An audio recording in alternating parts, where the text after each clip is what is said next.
Next slide, please.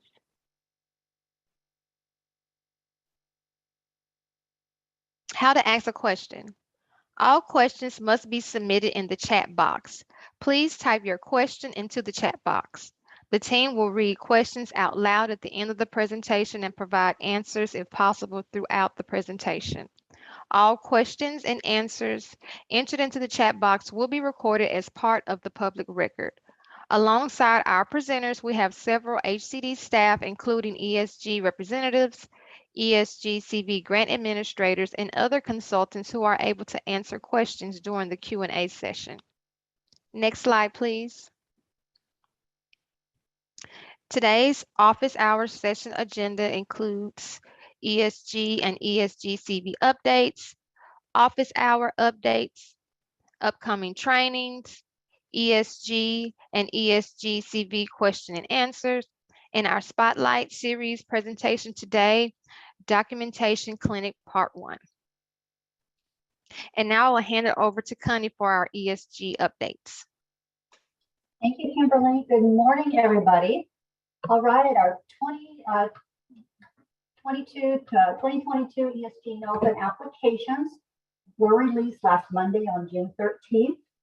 The applications under this allocation, this 2022 allocation for ESG, are due August 17th of 2022, so this summer. We did our webinars for both the balance of state and continuum of care last Thursday on the 16th. And those presentations, the PowerPoint slides and recordings, we are in the process right now of getting those posted to our ESG webpage. So check back within the next few days. It would be under that webinar icon that you would find those in case you had any staff that missed our webinars.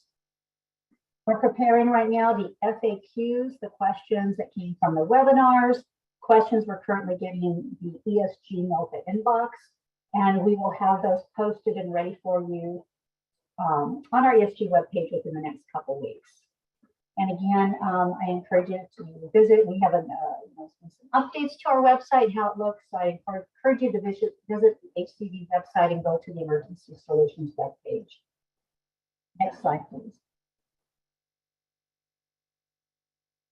Here's just a snapshot I wanted to show you. And for those who maybe have not been into see the ESG webpage, there's a new look. We have some icons. Our NOFAs for 2022 are under that Notice of Funding icon. The resolution templates are also located there. Of course, we're all online now, so those applications that you're going to begin working on, you go to the Apply Now icon and you will find a link that will take you to the solicitations page for ESG. And the solicitation page, of course, are those applications. So depending on which application, or if you're a continuum of care under the balance of state, you'd be submitting the balance of state recommendation package. Go to the Apply Now icon, find that link, and then that will start you on the path to getting in and to eSIMS, which is our online grants network system. Next slide, please. 2020 ESG annual contracts. We are just, 10 days away, not too far away from that expenditure deadline of July 7th. Please be sure that you're starting to wrap things up, gather your invoices, prepare your final detailed expense reports and request for funds, and get those to us. The expenditure deadline, that means you can't spend under that contract after July 7th. You do have some time afterwards to get those final requests for funds and VERs, and we do ask that you try to be as fast as you can with getting those in so we can close this year out, of the 2021 out. You can reach out to your ESG grant rep and they can provide you with a certification of closeout form. And if you have any questions, certainly answer any of your questions. For those that were awarded under the 2021 allocation, we are beginning to execute some of the contracts.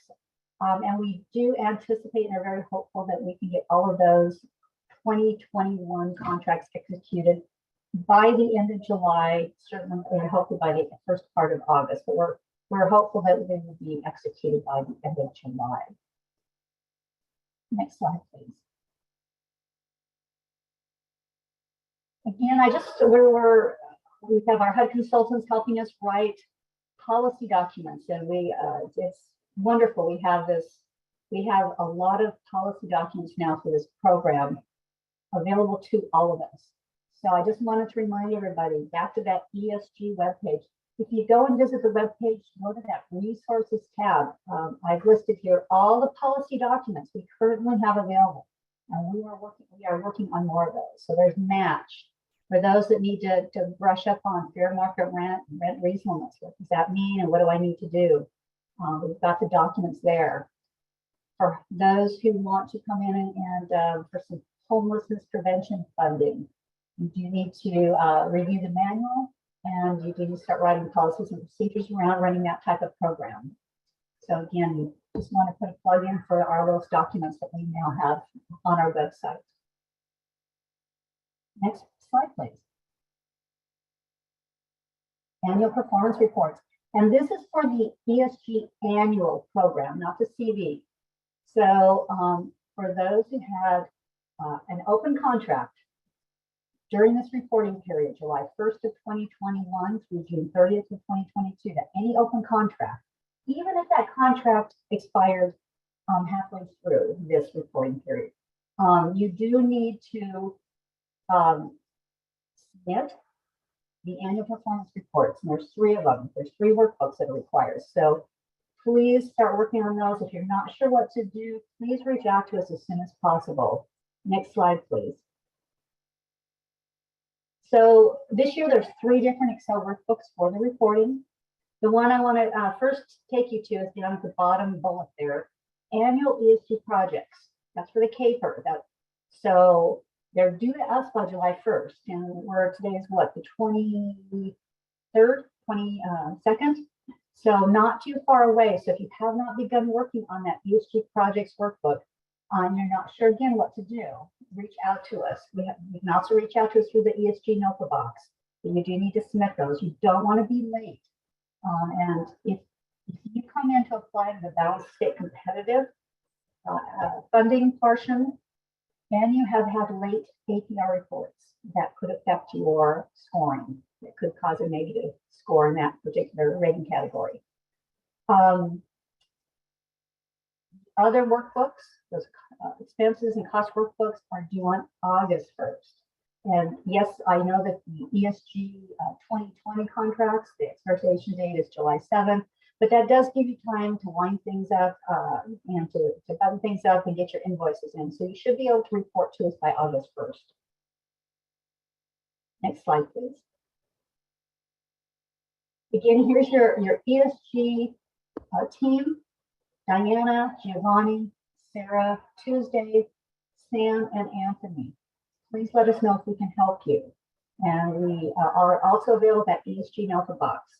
And again, for those that are working on their 2022 apps or have any questions, and anybody can reach us at this NOPA box. We are in there multiple times throughout the day, and we will be as responsive as we can. So thank you, and everybody have a great day. Back to you, Kim. Thanks so much, Connie. Now I just have a few ESG CV updates and reminders. ESG CV updates. HCD will start discussions with subrecipients on an individual basis to determine contract amendments to extend the ESG CV performance period beyond September 30th, 2022. Next slide, please. Upcoming office hour topics. June 29th, documentation clinic part 2. July 6th, there will not be an office hour due to the holiday week. July 13th, invoice review clinic. July 20th, engagement with tribal nations. We have also provided links for the training site to register for office hour series. Also, we have provided a link for our office hours recordings, and also the ESG office hours audio description YouTube channel. And those links will be dropped into the chat. Next slide, please. Upcoming trainings in June. June 23rd, from 10 to 11, community workshop series, equal access rules session 1. June 30th from 9:30 to 11, Community Workshop Series, Equal Access Rule Session 2. June 23rd, 1 to 2 p.m., New and Non-Traditional Provider Series, Homeless Prevention and Rapid Rehousing, Compare and Contrast. June 28th, 12:30 to 2 p.m., Racial Equity Foundation Series, Colorism. June 30th, 11 a.m. to 1 p.m., Racial Equity Foundation Series, Understanding Racism, a structural and historical analyst. The training site to register for your upcoming trainings, we have provided that link also, and someone will be dropping that into the chat, as well as for previous trainings with HCD, ESG workshop and trainings. We have a YouTube workshop and trainings page, and that link will be dropped also into the chat. Next slide, please. This slide contains COVID response resource links. Next slide, please. And this slide contains ESG resource links. Next slide. Do we have any questions?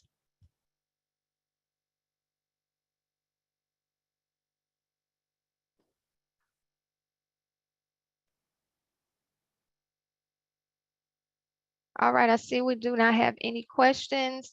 Next slide, please.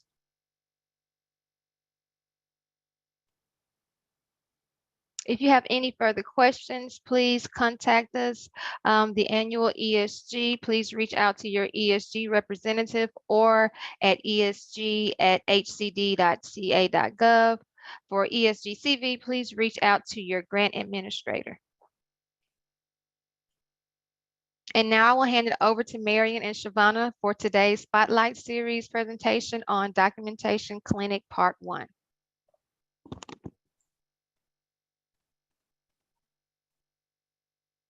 Thank you so much, Kim. Good afternoon, everyone.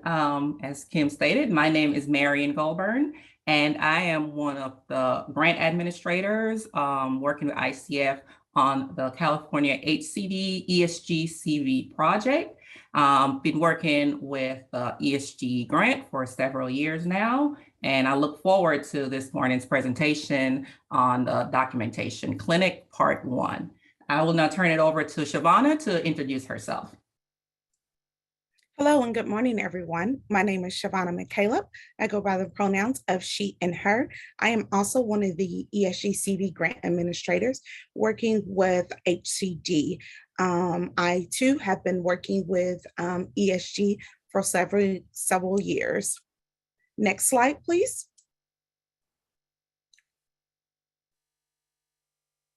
And I will turn it back over to Marion. Thank you so much, Shavana. We're just going to give you a brief overview on the ESG CV grant. Just note that the Emergency Solution Grant, for which the ESG CV grant is mostly based on, is a HUD formula grant that provides funding for persons identified as homeless or at risk of homeless.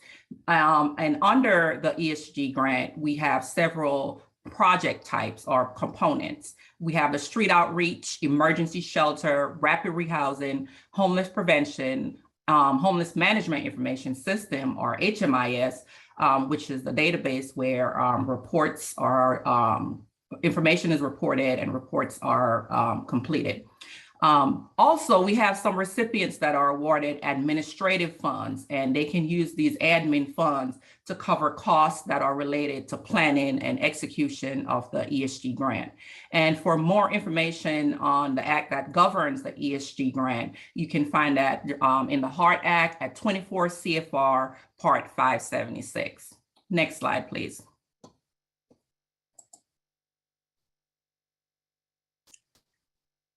So in addition to 24 CFR Part 56, the ESG CV grant also have some waivers and flexibility. And as a result of these waivers and flexibilities, we are able to provide services, additional expenses on under ESGCV, such as the landlord engagement, the renter's insurance, laundry service, vaccine incentives, hand washing station, portable bathroom, just to name a few. And so the purpose of this document is to itemize all the waivers and the alternative requirements that are currently in effect as of April 2022. And so we're going to drop the link to this document in our chat so that you can look at it at your convenience. Next slide, please. So agencies are required to have written policies and procedures in place as it relates to the ESGCV project. And so within these policies and procedures, at a minimum, you should have confidentiality policies, record keeping, how you will do your intake, what are the income requirements. You should also have some written standards for how the services will be provided. If you have to do termination, that policy should clearly state how that will be handled, any conflict of interest, how that will be addressed, just to name a few. And then also a financial policy and procedure should be in place that addresses your accounting systems, any collections, deposits, and so forth. Next slide, please. So the next two slides contains information on the client file documentation and at a minimum, what should be in your client files. And so as you can see, there are several documents that are listed on this slide. And it also documents under what project type these documents are required. And so we will move on to the next slide, please. So again, we will have, we'll go over in detail what these documents are, what the documentation will look like, and under what projects they might be required. Next slide, please. All right, so we have several poll questions throughout this presentation. So we will go ahead and launch our first poll question. And this is in regards to HUD's preference of priority when you are documenting homelessness. So the question is, what is HUD's preferred order of priority for obtaining evidence to establish and verify homeless status? So is it option one, in this order should be the priority, first staff observation, second client self-certification, third-party documentation, or should it be option two, client certification, third-party documentation, followed by staff observation, or option three, third-party documentation, staff observation, followed by client self-certification? And is it option four, that HUD does not have a preference and leaves it up to the subrecipient to determine what order? And we also have, of course, the not sure option. So if you can go ahead and cast your vote. As a reminder, we do not know who's casting what vote, so we will just have the cumulative result. We'll give you a few seconds to go ahead and submit your response.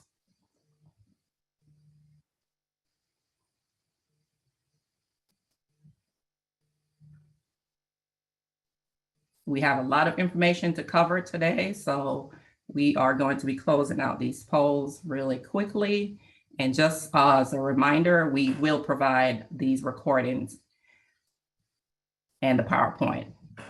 Okay, so I see we have option three in the lead with 38%, that the order should be third-party documentation, staff observation, and client self-certification. And this is followed by option one with 26%. All right, so the correct response is, next slide, please. Option 3. So HUD does have a preference in how homeless documentation should be gathered. So subrecipient should do due diligence in getting third-party documentation, which include written sources, documentation, and also the HMIS records. If this is not possible, then you can move on to the intake workers observation. And last, the third option would be the participants self-certification. So that is a HUD requirement. And so we want to make sure that we are doing this as we gather the homeless documentation. Next slide, please. Okay, I will now turn it over to Shavonna to discuss record keeping requirements. Thank you, Marion, and thank you everyone for participating in our first poll. I am going to go over documentation and record keeping requirements. And so we know that ESG subrecipients must establish and follow written intake procedures to ensure program compliance. Within those, within your PNP manual, it must have the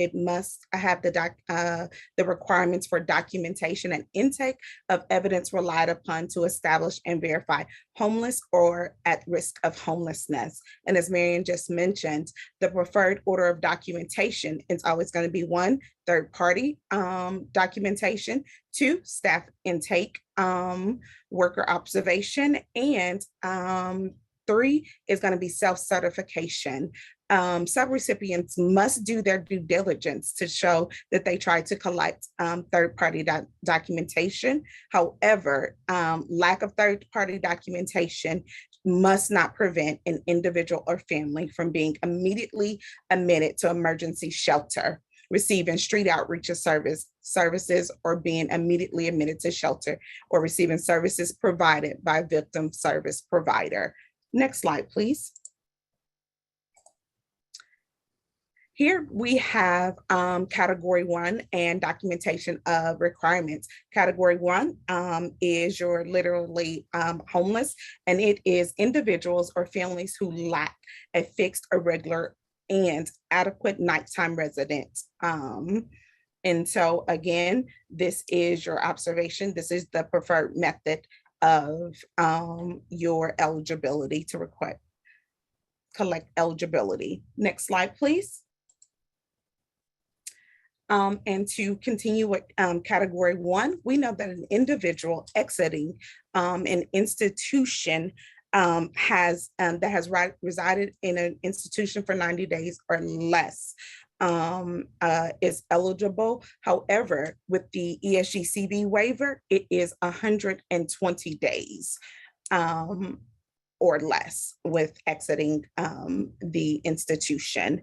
Also, record keeping requirements for definition of homelessness can be found in 24 CFR parts 582 and 583. I know in Marion and I's extensive experience with monitoring on ESG, the number one finding the most often recipients requires recipients to pay back money on the grant is documentation of eligibility. So please, please, please ensure that you are documenting. Next slide, please. Here you will find at the top of the slide, we have ESG homelessness prevention eligibility. We emailed out about a month or so ago, the HCD homeless prevention manual. And so we wanted to mention that households income below 30% of median income.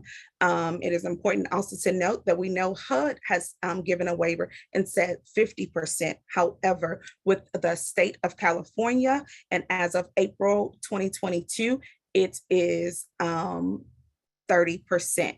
We also have listed here that along with that eligibility, an individual family must meet one of the following 7 at-risk criteria. And we have them listed, all 7 listed here on the slide. At the bottom of the slide, you will notice we have also put category 2, which is imminent risk of homeless.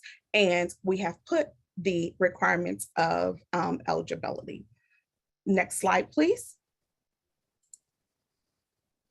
Category 3 is going to be your unaccompanied youth under ages 25 of age with or families with children and youth who do not otherwise qualify as homeless under this definition, but who are defined as homeless under the other listed federal statutes.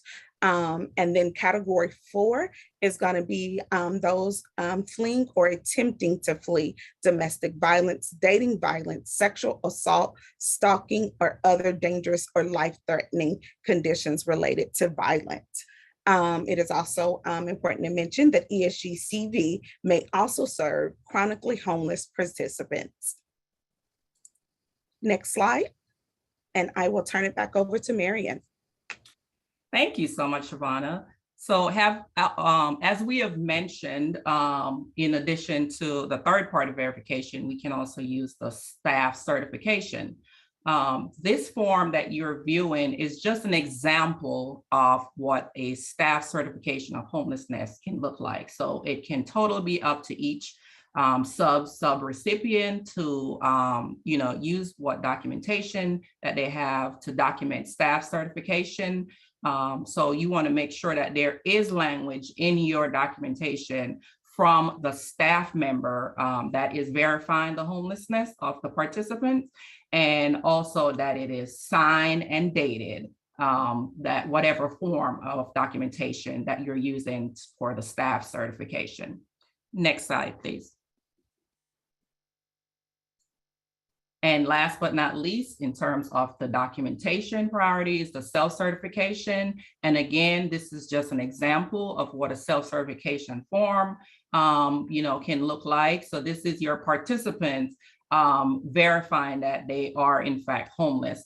And just want to again mention that you should do your due diligence in getting third-party verification. And so you can list that on your self-certification or staff certification form of how you have attempted to get third-party verification. Again, be sure that your staff member is signing and dating this form that is completed by the participant.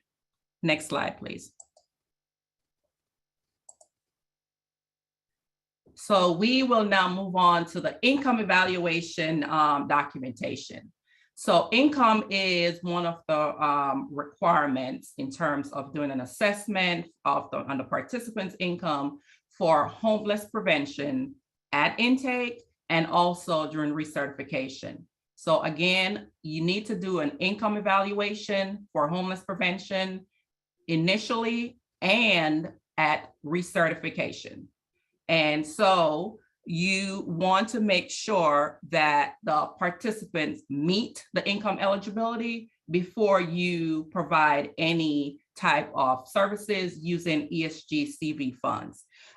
For rapid rehousing, you can do an income evaluation at recertification. And the rapid rehousing recertification is 12 months after the participant is enrolled in services.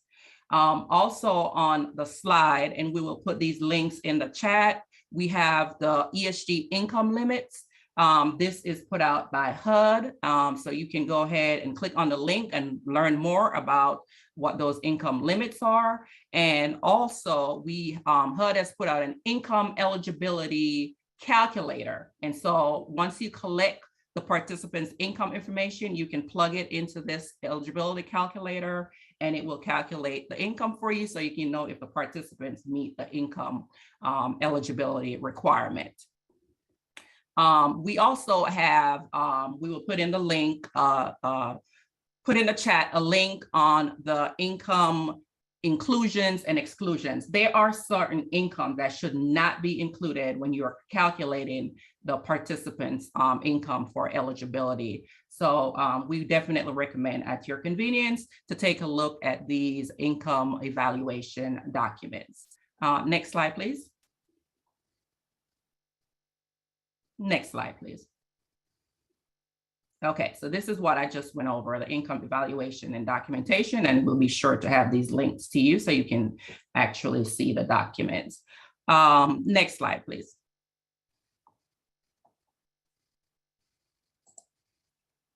Okay, so we're going to talk a little bit about the housing stability plan, or sometimes it's called the individual service plan. And so this is a written detail of the support or activities or resources that are required for the participants to achieve their personal goals. And I would like to note that the individual service plan or housing stability plan should be developed with the participants and not for the participants.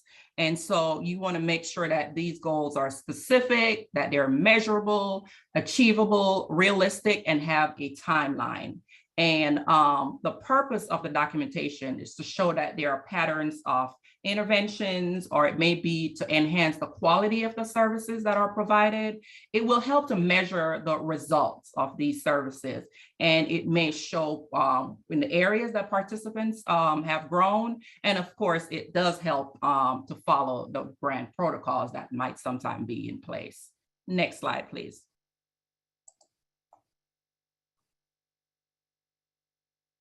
Okay, so we're going to move on to the rental assistance agreement. And this form is required if you are providing rental assistance under rapid rehousing or under homeless prevention. So before you use or provide any ESGCB funds paying rental, ongoing or monthly rent, you need to make sure that there is a rental assistance agreement in place. Again, this is a sample of what the form can look like. Each community may have their own form, but you want to make sure that you do have the information that HUD requires that needs to be in the rental assistance agreement. And so we're going to go ahead and put that link in the chat so you can see all the required language if you're using your own rental assistance agreement.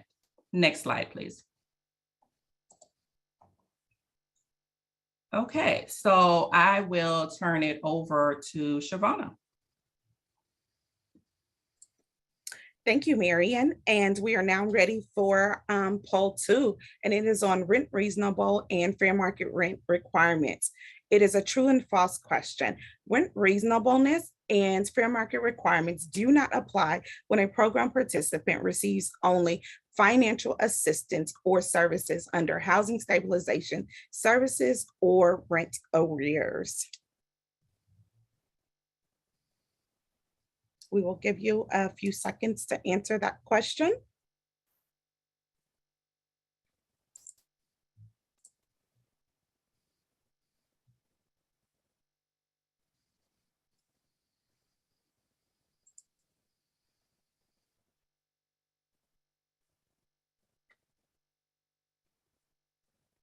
Okay.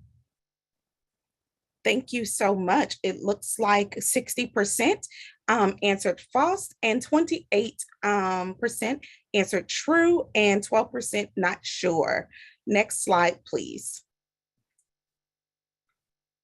And so the answer is true.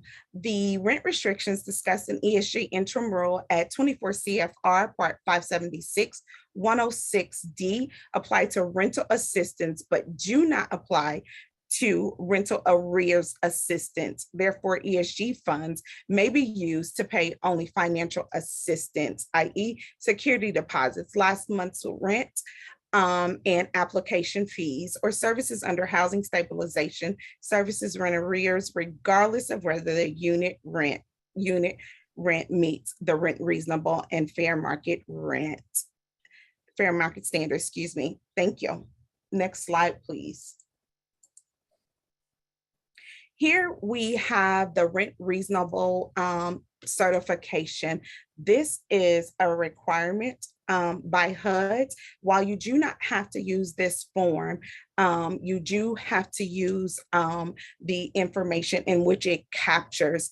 We would like to point out that just using the printout of comparables to the unit is not sufficient. As this form, you need to capture the contract rent and if utility allowances. So we know if the landlord is paying for the water and trash, you do not include that in the utility allowance, only those in which the program participant pays. You then add those two, which will give you your proposed gross rent. Next slide, please. And we are at poll number 3, our last and final poll for this presentation. And it is regards to minimum habitability standards inspection. In addition to a physical inspection to meet housing standards on a program, on a participant housing unit, the minimum habitability inspection can take place via the following to meet HUD's requirement. Option 1 is visual inspection via live video stream. Option 2, a walkthrough video done by the property owner and or shelter staff or program participant. Option 3 is take a date stamp photos of the unit, and option 4 is all of the above. Please take a few seconds to answer the question.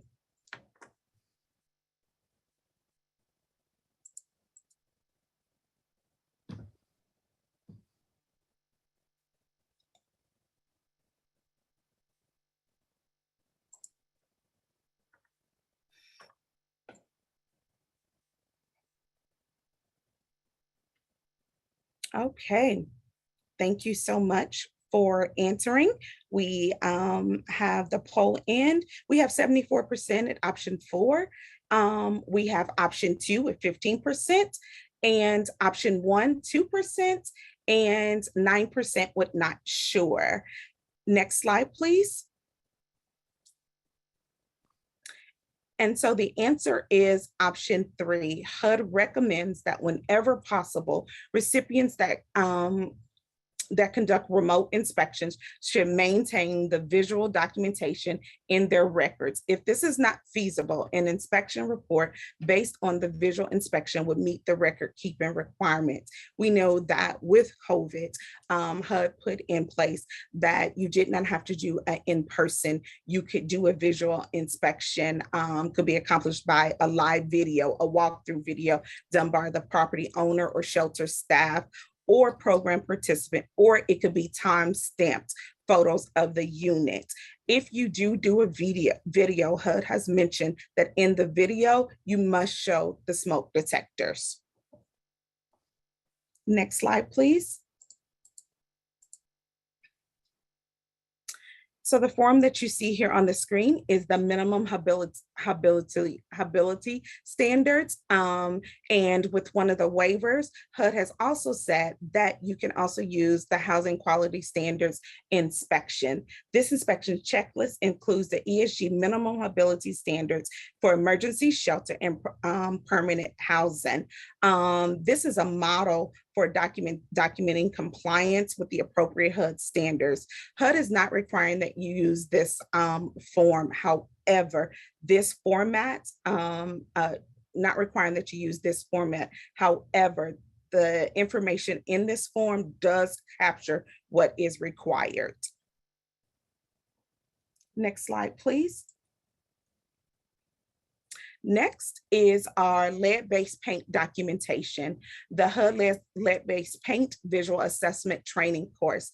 We recommend that if your staff has not, we recommend that they do take the visual assessment training provided by HUD. This is the free training. And at the end of the training, there's a short test.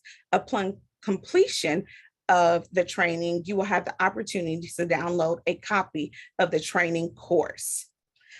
We know that for the HUD-based, the visual assessment training, it is for units that were built before January 1st, 1978, and for households with children under 6.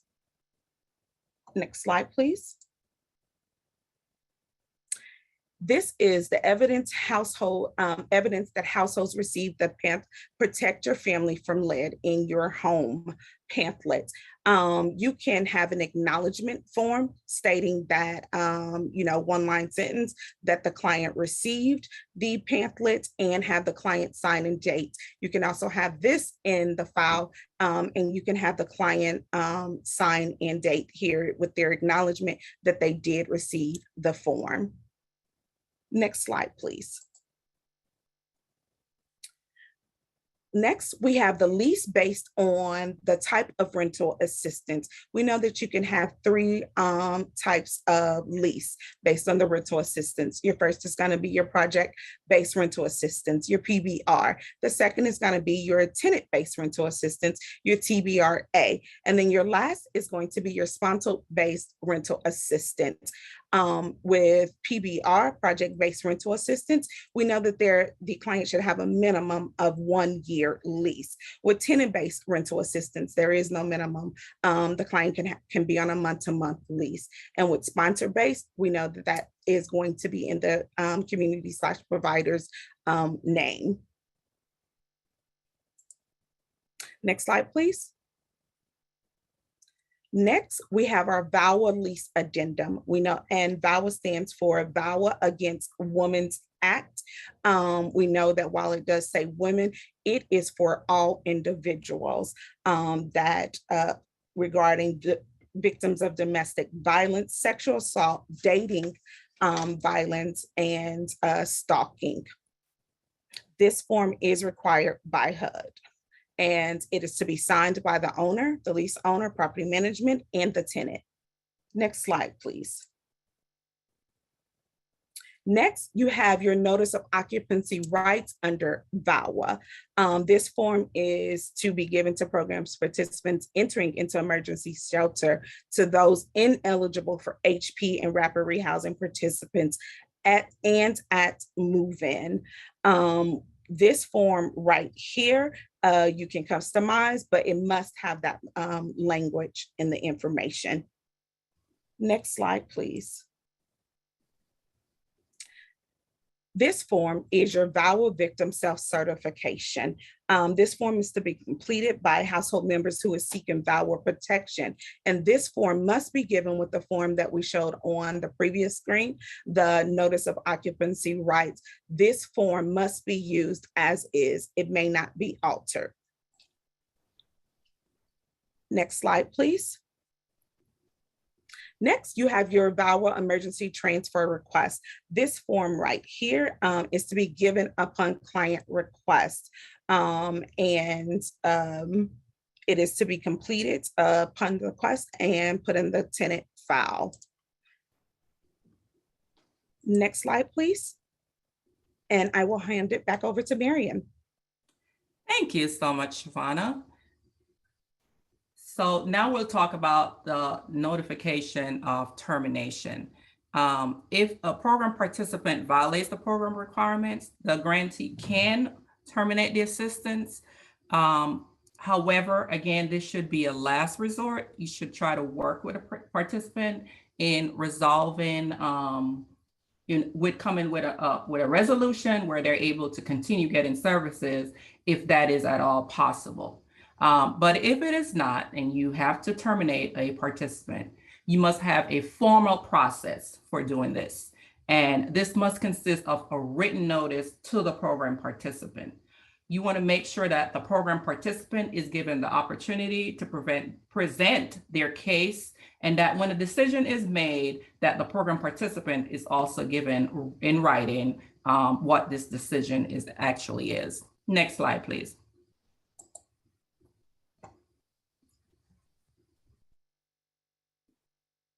So even after you give the participant the notice of the decision to terminate, you should also allow for an appeal process. So you want to make sure that this is in your policy and procedure manual of what that termination and appeal process will look like.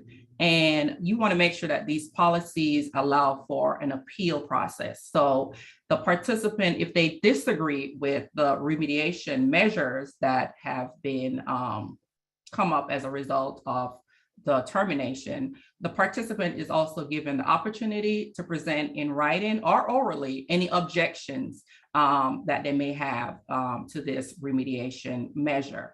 And so you want to make sure that they meet with the person other than the person that has made the decision. So should be someone else and not the person who has made the decision that they will need to be terminated. Next slide, please. So we're going to talk a little bit about case notes. And so this tells the story, what has been going on with the participant, what the agency staff members have provided. So you want to make sure that your case notes shows pattern of intervention, how the services were enhanced.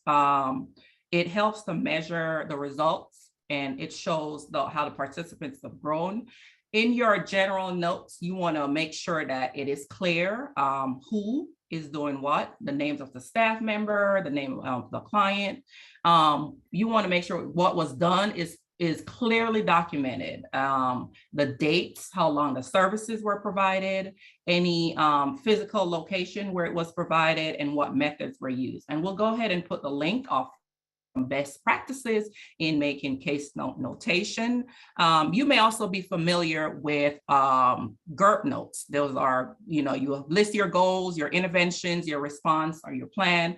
And sometimes there's other options such as SOAP notes, where the S is for the subjective. It tells the participant's story. You should never have staff putting in subjective information in the case notes. Their notes should always be objective. So that's where the O comes in. And then of course the A is what are the facts for the assessment. And then the P would be the plan for the assessment of the process. Next slide, please. So we want to make sure that the services and the assistance that are provided to the participants, that these are also noted in their case file. And so some agencies or subrecipients may be doing case notes in HMIS. You can also enter the services in HMIS, but this should be clearly documented because it is part of the HUD's record keeping requirement. And so it should include the services, the assistance provided to the participants, such as if you provide in security deposit or rental assistance or utility payments, that should be fully documented. And you can find more on services and assistance provided to participants at 24 CFR Part 500 F1. Next slide, please. All right, so we have come to the conclusion of part 1 of our documentation clinic. It was a pleasure doing this presentation. I hope that it will be very useful to our sub-recipients who are providing a great work, and the services that are providing are really needed in the communities that are being served. So we can go ahead and see if there are any questions in our chat. Erin? Yeah, we actually have a few questions. So starting, and we have a few questions about various topics that you mentioned throughout the course of our time. So the first is in regards to rapid rehousing.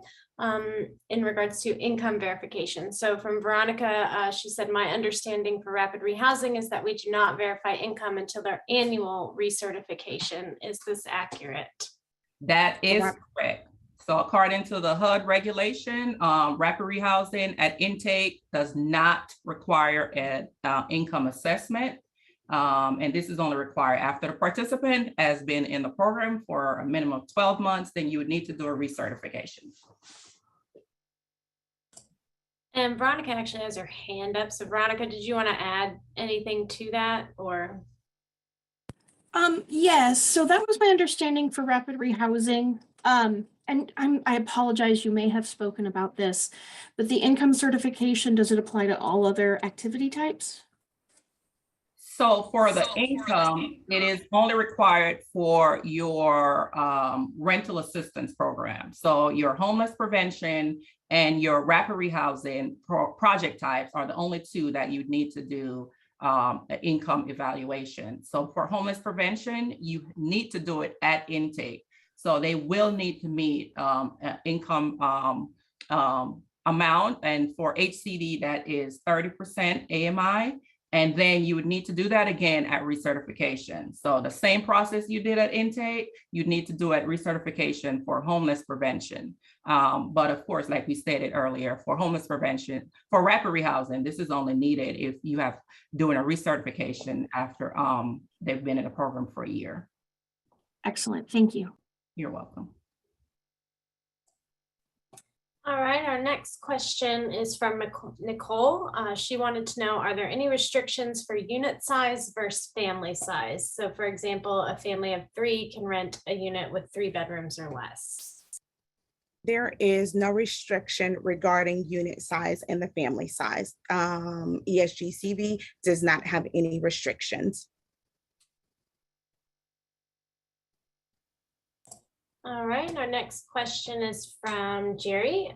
He wants to know, is it acceptable to have pamphlets posted on the agency website and then get a signed acknowledgement that they got to see it? This would save paper and staff time and work. I believe this came up when you were talking about the VAWA notices. While we understand that it would save on the paper, it is a requirement and the pamphlet must be given to the program participant. Thank you. And our next question is from Angela. So if HUD only requires the minimum habitability requirement, why does the housing authority make the owners make additional repairs and stop the payment? And I'm not sure if that's something that we could even answer because we're not a housing authority. Right.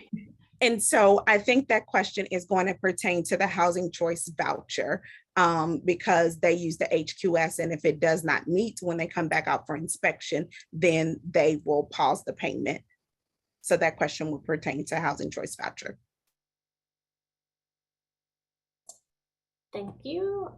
We have a second question from Jerry about the grievance process when you covered that slide. So wanting to know, does HUD monitor the grievance process, including neutral reviewers? So we want to make sure that if a termination or grievance take place, that is well documented. We don't know when HUD is going to ask to see a case file. You know, they can do a monitoring at any time. So we definitely want to make sure that the documentation is completed, whatever needs to be in the case file, that they are there, so that if it is requested, you know, that the agency will have this information. Thank you. Kind of going back to VAWA, a question from Erin. She wanted to know, does VAWA only apply to clients who are survivors of DV, or is it needed for all clients? No, it is going to pertain to all clients. The only forms that you would use if requested is going to be the ER transfer, the emergency transfer request, or the self-certification form. The other two forms are required and to be given to all program participants. Thanks, Shavana. Our next question from Giovanni. This is in regards to the case notes slide that you mentioned. So do the case notes need to be in the case files, or if it's in HMIS, is that enough?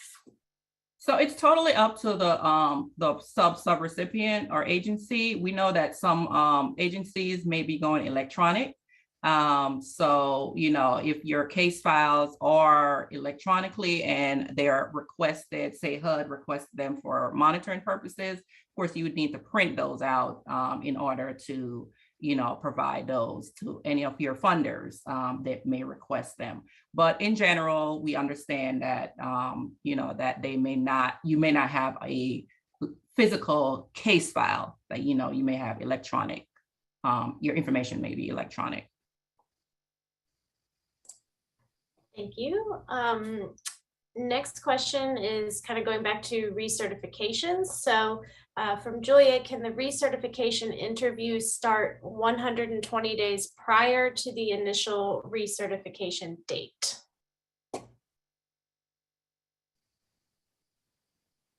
So can you start the recertification process earlier? It sounds like. Yes, you can. It does state that you can start it a couple days earlier before the actual date of the recertification. So I think for Julie's question, we would say no, that you cannot start the recertification interview 120 days prior to that date. It needs that would be too long. Just a couple of days. All right. And we have another one from Giovanni wanting to know, is it only required to do fair market rent if you're helping with rapid rehousing, or do you also have to do fair market rent for homeless prevention? So FMR was waived for ESG-CV. Rent reasonableness is still required, but we have a waiver for FMR under ESG-CV. Thank you. We had a couple questions from our other Erin. First one is, since the lead-based paint visual assessment training was mentioned, are we still required to do the lead screening worksheet while completing the habitability standards inspection? Yes, ma'am. All right, so yes to that. And then Erin's last question, it was also my understanding with ESG that we could not pay for a unit if it was above fair market rent, including utility allowance. Is that incorrect? For ESG-CV, it is. So ESG-CV does allow for, you can go above FMR as a result of the waiver and flexibility. And again, we definitely recommend that the link to that document with the ESG-CV waiver and flexibility, that you take a look at it. Some of them have expired. That information is in that document. What is currently in place until September 2023, what has expired. But again, you can go above FMR for ESG-CV rental assistance.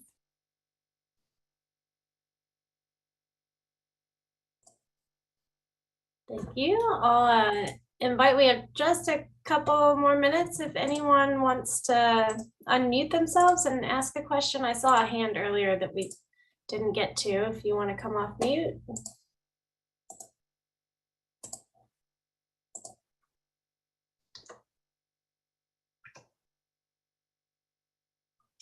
Yeah, one question from Giovanni asking, is it still 10% over FMR, fair market rent?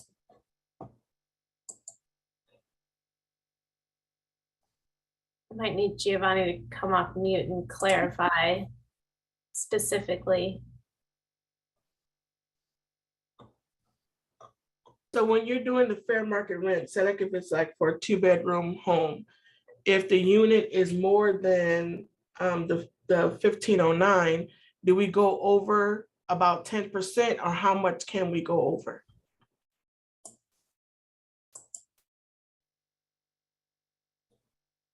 As far as I know, for annual ESG, the unit should meet HUD's FMR.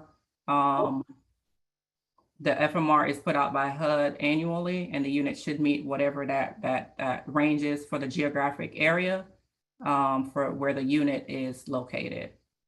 Marion, this is Connie. That is correct. So without the waivers, the rate ESG cannot go over FMR. It's those when we've applied the waivers, then we can go above that. But federal ESG rates are very strict and very clear. You cannot go above FMR at all. I will say that Connie and I are working on waivers to HUD that would allow for some flexibility with the FMR, but those have not been submitted and approved. HUD has put out a process to do that for annual ESG, and we are currently working on it, but it is not in effect yet. We will let you know if and when HUD approves that and what that looks like.